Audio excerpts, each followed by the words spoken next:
এক্সামের দিনের ব্লগটা শুরু করলাম ঠিক তার আগের দিন ক্লাসে যাওয়া থেকে।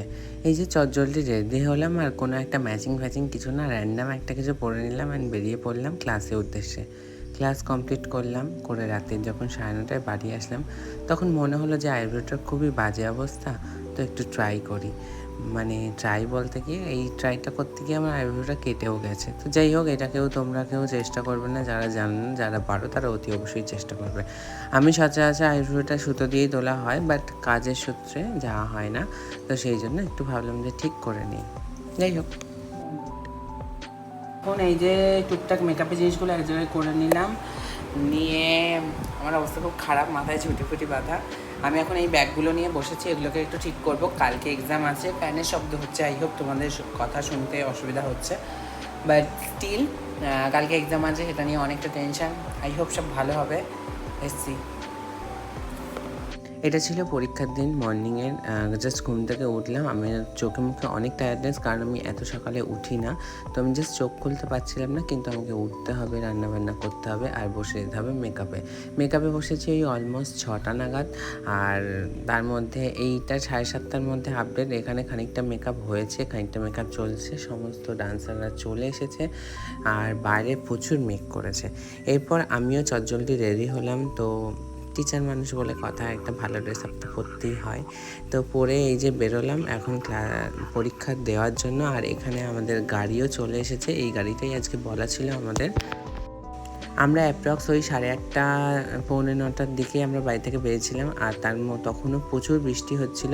এই বৃষ্টির ওয়েদারে মানে পুরো নাজেহাল হয়ে গেছি পরীক্ষার দিনটা। আমরা এক্সপেকটেশন করিনি যে এত বৃষ্টি হবে আর এতটা সমস্যার মধ্যে পড়বো। যাই হোক, সব সমস্যার সমাধান ঘটিয়ে মোটামুটি চললাম। আর এই যে আমি বসে রয়েছি, আমি নিজেকেও একটু দেখে নিলাম, আর সমস্ত সবাইকে নিয়ে আমি চলে গেছিলাম আমাদের যেখানে পরীক্ষা হয়েছিল তার হলের এই ওপর সেকশনটা আমাদেরকে দেওয়া হয়েছিল যে তোমরা বসো, তোমাদের যখন কল টাইম আসবে তখন তোমাদেরকে একে একে চলে আসতে হবে। এরপর পিওসিরাও একটু রিহার্সাল করে নিচ্ছিল, কারণ সবারই টেনশন কাজ করছিল অ্যান্ড প্রত্যেকটা গ্রুপই আস্তে আস্তে করছে, আর ওদের থেকেও বেশি টেনশন আমি নিজে করছি, সেটা আমার ফেস দেখলেই বুঝতে পারবে। এরপর এই যে এখানে একটা তবলা পরীক্ষা হয়েছিল, একটা দাদিভাই তবলা পরীক্ষা দিচ্ছিল, খুব সুন্দর।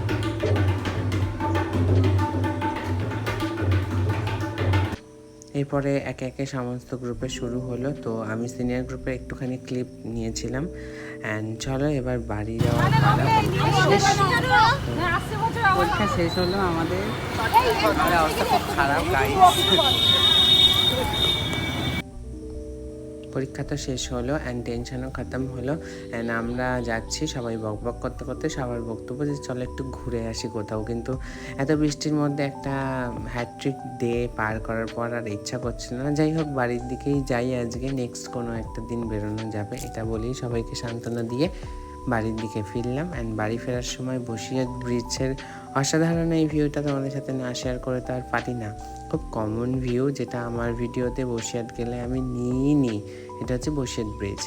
তো এই ভিউটাও আমি তোমাদের সঙ্গে আসার সময় দেখো কি সুন্দর শুকনো ওয়েদার, কোনো কিছু নেই, রাস্তাঘাট পরিষ্কার সব কিছু। আর যাওয়ার সময় এমন বৃষ্টি হচ্ছে, বা সকাল থেকে এমন বৃষ্টি হচ্ছে, ইভেনচুয়ালভাবে সকালে যখন আমরা মেকআপ করতে বসেছি কারেন্ট অবধি চলে গেছে। মানে খুবই সমস্যার মধ্যে একে একে সমস্ত স্টুডেন্টদেরকে বাড়িতে নামালাম। আর এইটা হচ্ছে আমাদের পৌনো বাড়ির আগের মাঠ। তো একটু ভিডিওটা শেয়ার করলাম, টাটা।